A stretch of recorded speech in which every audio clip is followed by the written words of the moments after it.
माननीय सदस्य परिणीति जी। बताना तो मैडम स्पीकर, बहुत बहुत धन्यवाद। मैं आज शून्यकाल के तहत आपसे ये कहना चाहती हूँ कि मेरी कॉन्स्टिट्यूएंसी पंढरपूर में वाखरी गाव है।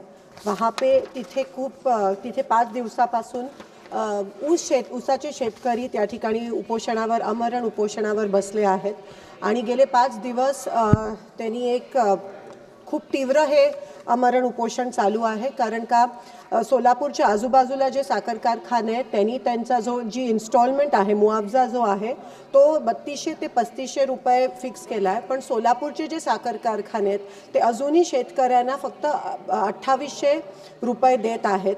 एका बाजूला प्रचंड महागाई वाढली आहे, दुसरीकडे खताचं एक पोतं जे आहे ते 2000 रुपयाला मिळतं आणि ह्यावरून मोठ्या प्रमाणात शेतकरी पण कर्जबाजारी झाला आहे। तर मी तुम्हाला एवढंच विनंती करते की सेंट्रल गव्हर्नमेंटने धन्यवाद माननीय सदस्य। या ठिकाणी 1 मिनिट इंटरव्हीन करून उसाला पहिला हफ्ता जो आहे तो 3500 रुपये मिळाला पाहिजे, दुधाला 50 रुपये प्रति लिटर मिळाले पाहिजे आणि गुन्हे जे दाखल झाले ते परत घ्यायला पाहिजेत अशी मी निवेदन करते।